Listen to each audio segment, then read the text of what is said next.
So first off, thank you all for the overwhelming support for my first Disventure Camp video. The reception far exceeded my expectations, so I might have peaked already. We'll see. Speaking of seeing things, I saw some people being annoying and making pointless complaints about Disventure Camp on social media, so I wanted to make a more positive Disventure Camp video this time around. Just my way of trying to alleviate some of the discourse swirling around. I think the show tends to do elimination ceremonies very well, so here's a top 10 list of DC's best eliminations across the whole show. Starting the list is Benji's elimination in DC 4.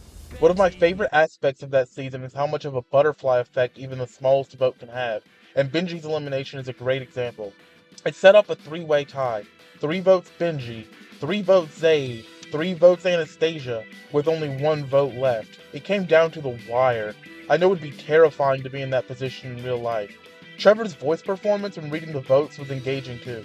I normally don't like Trevor's scenes in this season because his craziness was taken to extreme levels, but when that hyperactivity is trimmed down and used for serious scenes, it works so well. Zaid, we have a 3-way Golly! I love 3-way votes. I love 3-way votes. It's so fun. Oh crap! Like this happens to Trevor all the time. It's always so fun. TFS reference. 1 vote. Please not Benji, bro. Please not Benji. There's 3 possible. Golly, this season's so awesome, man. 9th person voted out. Please not Benji. Anyone but Benji. Benji. No! This line from Benji is also perfect for his character, and it can remind viewers that even if you have a dumb friend or two, a broken clock is right twice a day. Diego. Next on the That list is is 4 Diego's votes. elimination in DC 4. When players are shown dropping their votes in the vase, usually it's just their expressions that reveal how they're feeling about the vote that night. This elimination does a little extra to put emphasis on Spencer's hesitation. If he keeps Diego around, he could very easily make it all the way to the end with the protection of a strong and loyal alliance. But it would mean keeping Diego around. Ew. For the betterment of the season, Spencer makes the choice to cut Diego loose. As the votes are being read, the music intensifies when there's a 3-way tie. That's 2 votes, Spencer. Benji. Diego. 2 votes for Spencer, 2 for That's 2 votes, Benji, Spencer. and 2 for 2 votes, Diego. Diego. Ultimately, Diego is eliminated, and Benji has a really funny moment of popping off even though Diego is still right there next to him. Jade can also be seen frustrated at Spencer. He botched their game with that move. In fact, everyone turns to face, and turns against, Spencer here. It's the last time he'll ever have the support of his team. Well, you know what they say, bye Diego, bye. Rosa, it's time for you to go. Damn. This may come as a surprise, but I have Rosa Maria's elimination in the DC2 beta at number 8. The DC2 beta was a mess, and its remake was not only necessary, but also fantastically done. However, the original wasn't all bad. I actually prefer how Rosa's elimination was done here. In the remake, Rosa Maria can't find her idol before the ceremony, so it pretty much confirms to any new audience that she'll be eliminated next. However, in the original, when she tries to use her idol to save herself, she and the audience discover that her idol was missing at the same time, when it's too late. The expressions were done well too. While everyone else looks shocked when Rosa reveals she has an idol, Rhea looks confused because she knows Rhea shouldn't have her idol on her. Since Rosa was framed for theft, I also like James taunting Rosa about someone stealing her idol. So, did someone steal it from you? I don't know why this line was removed from the remake other than making James marginally nicer. Where I will give the remake its props is when Rhea walks Rosa out of the camp. I'll walk you out. I didn't steal. I know you didn't, Rosa. Because I did. Rhea's VA was so locked in for that scene. It sounded scary even, and the animators did a great job with her expressions. The woman has snake eyes. I was acting, Rosa. Why is it so difficult for Jake to use his head, not his heart? Lucky number 7 is Ashley's elimination in DC All-Stars. Before the ceremony, Jake and Aiden blew up the Heroes Alliance by targeting each other. People like Jake are impossible to work with. Everything always has to be his way, and his way is solely determined by his emotions. There's not a drop of logic in any of his plans. This elimination displays the consequences of that. The votes pile up on Aiden and Jake. Even Tom begrudgingly voted for Jake, leading the players and audience to believe one of them is going home next.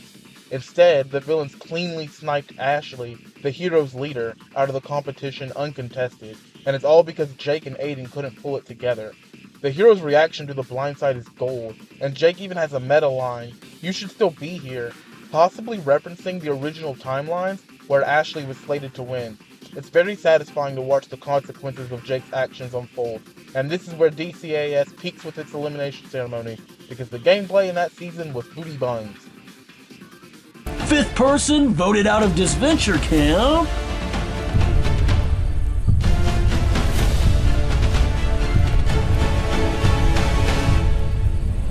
Tristan. Number 6 is another elimination in which a group's leader, the one who's the glue that holds the team together, the one who everyone's friends with, gets a blindside. It's Tristan's elimination in DC4, another spectacular trial orchestrated by the one and only Spencer Lawrence! He plays Jay the Idol, nullifying everyone's votes but his own, and aura farming with each vote wasted. I like this shot that shows the whole red team. While nearly everyone else looks defeated, Jay doesn't look surprised at all, and Benji is noticing. It's neat consistency since Benji monitoring reactions will come up later. Tristan's elimination is a blindside out of universe too. They seemed like they would be one of the season's main protagonists, the heart of the Vibe Tribe. But if you've ever seen Stranger Things, the heart doesn't get to do anything, and Tristan is instead another victim of the goat. Who do y'all think it is? Ivy. Gotta be. Tristan. Ivy? Tristan. Aw, what? Wow. Well, it's been fun. In my mind, I was thinking, yes. I'm really surprised. Hook, line, and sinker. This elimination had so much weight behind it. The 8th person voted out of Disventure Camp.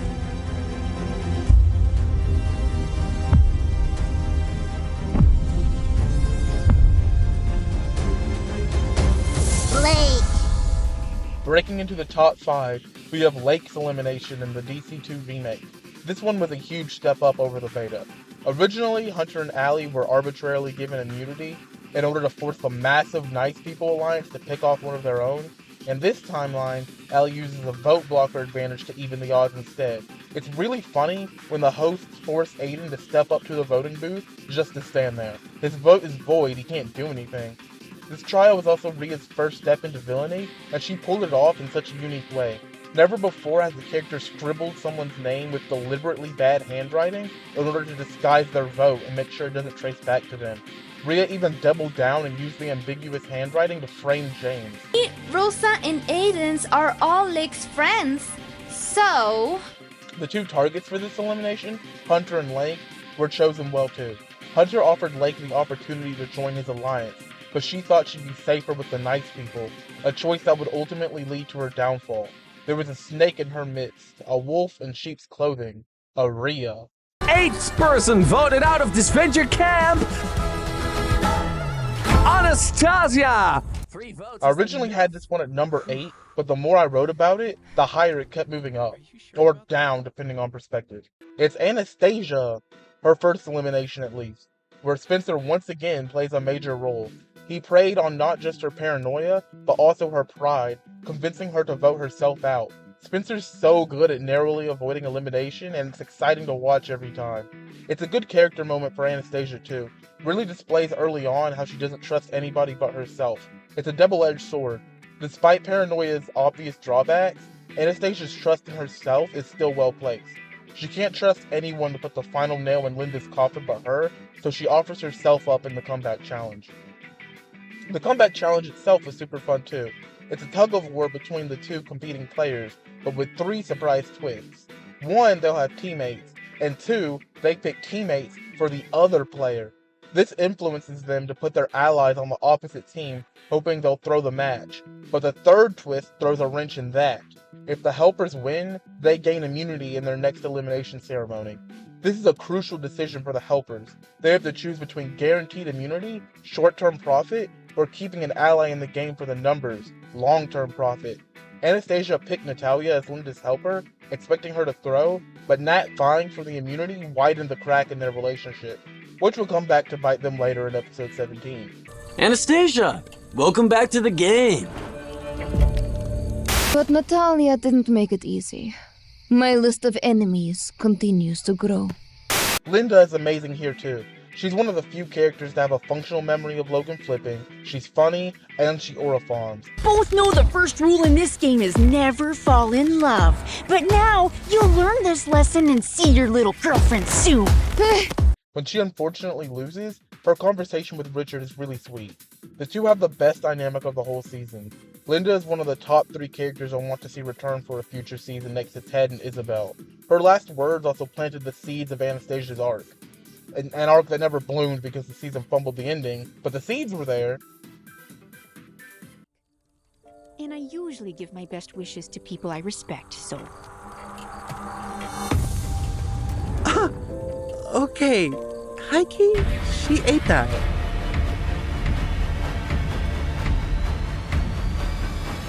Anastasia. At number 3, we have the 3rd place finisher, Anastasia, again. Disventure Camp had never done a jury vote before, and for their first crack at it, they knocked it out of the park. Jade and Anastasia were tasked with proving why their games were superior, but they jump at every opportunity to describe why the others is inferior too.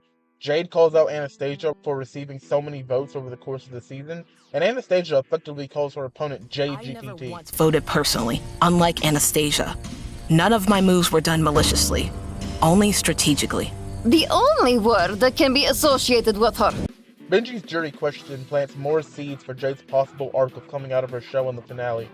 These seeds never bloom either because that finale sucks, but like I said before, I can appreciate when the seeds were at least there. I'm also a huge fan of Spencer's conversation with Jade.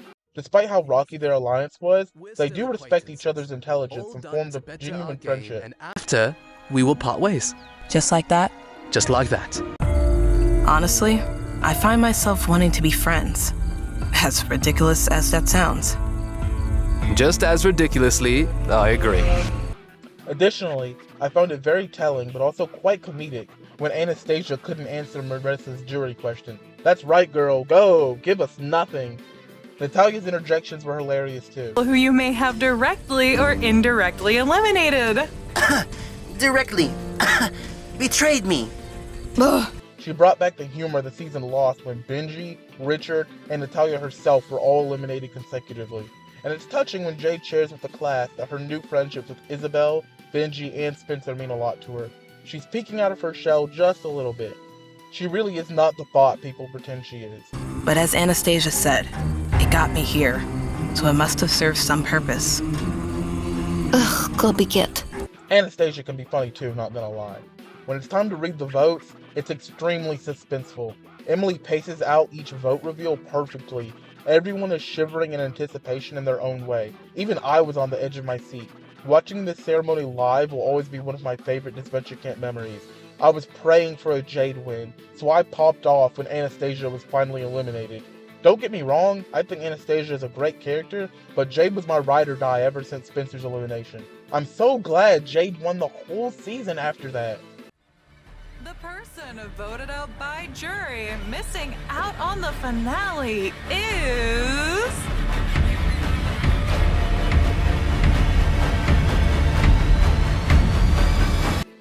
Before I get to number 1 and 2, I want to shout out 2 honorable mentions.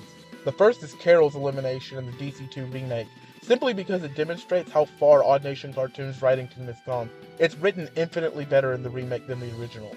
The second is Ellie's elimination in DC1. That finale could use a lot of work, and so could Miriam's character.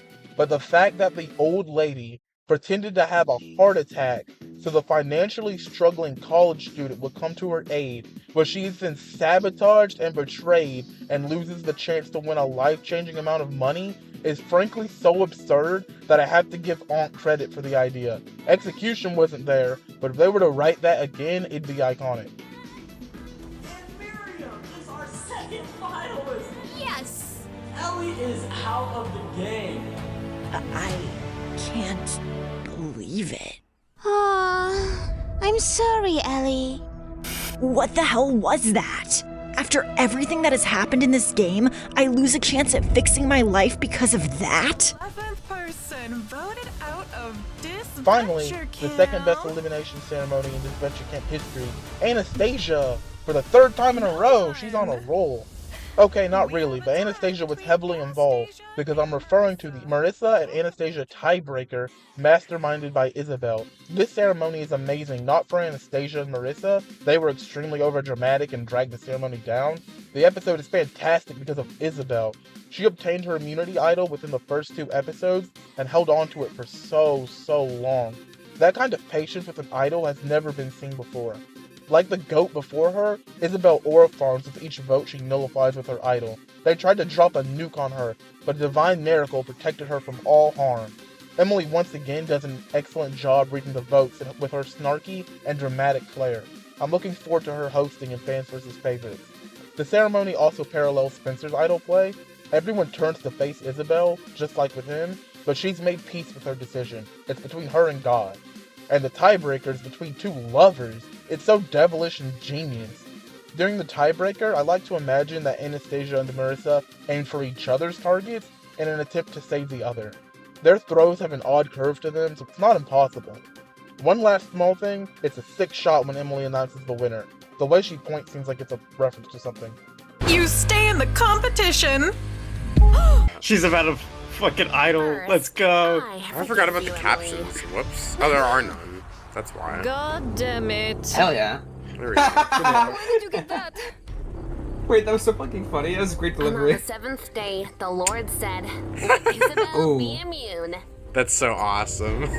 This is how you make an Elam ceremony dramatic. You make a character like give them a spotlight. Benji's stick. Oh shit. Yeah, Marissa's gone. My 2 favorites have the 2 idol plays of the season. Let's go. First vote. Isabelle doesn't count. That's the best thing Tristan's ever done, is that elimination ceremony. You're right. I love Isabelle's expressions. Count. Ganon might be the only one to get this reference, but despite being a nun, Isabelle is a chaos agent in Shin Megami Tensei. Very true. Isabelle doesn't count. Isabelle doesn't count. Oh my god. Oh, everyone's shitting themselves. They have all the power, yeah. Did you imagine how fucking nerve-wracking this would be if you're actually in the game? I'd just Yeah, consider no, this myself out has at happened. point. This like a genuine thing people do is they get votes onto themselves so they have an idol. So they What have the the full hell? vote. She's out. No way. No, it's gonna be Marissa. It's gonna be Marissa. They're gonna make it tie. Oh my god. They're gonna make it tie, 100%. No one. What? Yup. We have a tie. Yeah, they made it tie. Because Isabelle wants them to go against each other. My Yeah, god. see, That's it's fucking crazy. chaos. She's like, oh, that's not morally good. She doesn't care about that. She's at peace. Why would you do this? Okay, this could end up beating the season 1 final 6 ceremony. This is crazy. The Tom one. Ooh, Yeah. save the energy for the tiebreaker. It's my number Anastasia. 2. Yeah, I feel like it's Tom at 1, this at 2. This is so good. A staple of carnivals. What's your and number 1, PGA Chris? Is it still fundraisers. Spencer? It's still the Tom Competing to see elimination. who can Oh, dunk gotcha. their Tom sign elimination. host the That one can't be fastest. me, I feel like, Marissa, unless they you dunk do something Trevor, crazy and fun. I genuinely don't know how you beat that. That was just perfect. Drum roll, please. The best elimination ceremony among not just DC, but among all of Total Drama and its indie descendants is Tom's elimination in DC 1. You can't beat the classics. This episode is the one that cemented me as a Disventure Camp fan. Going back to rewatch it was so nostalgic. The entire episode was expertly written building up to this climactic elimination.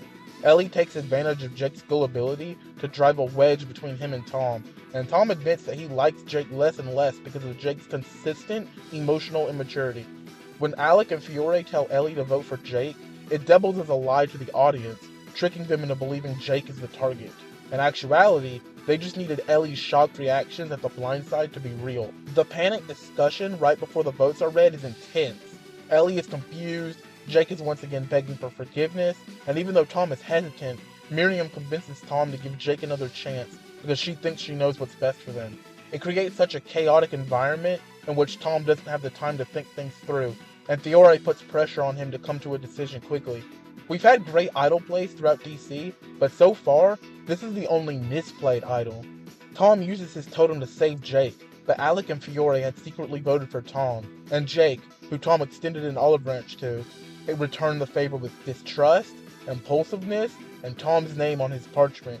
If Jake had an ounce of logic in his head, he would have voted for Fiore or Alec, but he doesn't.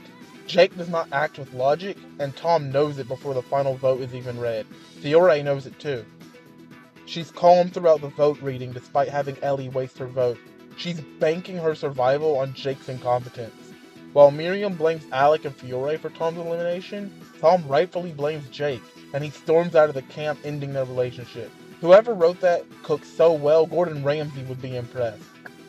Even with less money and less resources, DC was still able to deliver an elimination ceremony that's intense, strategic, and character-driven. Oh, dude, I'm so fucking nervous.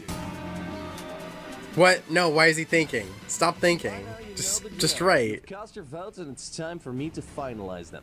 The person who votes out Fiore. Would be crazy. Totem and want to use it. Wait. Oh yeah, maybe he's like trying to hedge his bets in case of an idol. About Jake and all the drama surrounding him. Oh. Why do you care? I care because it was all a lie. What are you doing, Fiore? Oh, they're gonna get him to waste his idol on Jake. That's smart. That's so smart. She kept God, it's so smart. This doesn't end here. Oh my god. We know about your totem. Ellie told us. Wow. What is wrong with you? They're killing her. Bro, Alex shit-eating grin. Holy shit. Dumb boyfriend. He's gone tonight. It's true. Fiore and Alec so fucking cool.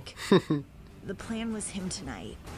And you decided you'd mess with my personal trauma just to get further in the game. Ooh. You're screwed up, Ellie. You need help. Actually, yes. I don't ever want to talk to you again. No need to yell like that. This elimination ceremony is so fire. It's one of my favorite Did you scenes know in Disventure Fiore Camp. would do this? Yes. We'll talk. Alex whipped. Are you going to save Jake or not? God, I love them so much. Please. I know I've been bad, but I promise. Holy shit. Save me. They voted Tom. And work things out. What's stopping you from believing another lie they tell you tomorrow? Tom, I get that you're mad at Jake, but if he goes, you and I will go right after. Think carefully about this. Holy shit. Why are you so relaxed? If Tom plays the idol on Jake, what are you two up to? You'll see. No fucking way, dude. People. Okay. I'm going to use my totem to save Jake. My goats. Valid immunity totem and has been used on Jake. It's 3 Tom because Jake voted Tom. Yeah. Holy shit! Holy shit! That's 2 votes Fiore, 2 votes Tom. Oh my god, this is so fucking 9th intense. person voted out of Disventure Camp.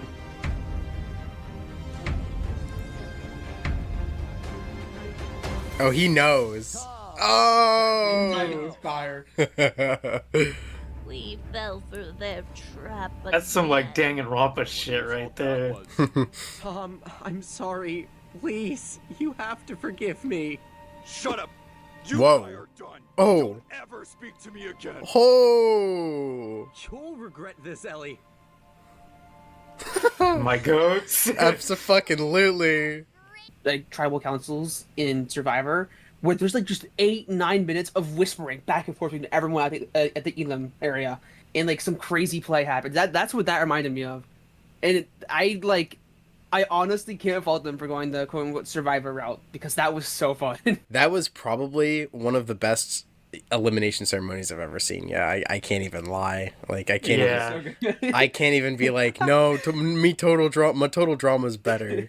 I can't even say that this time.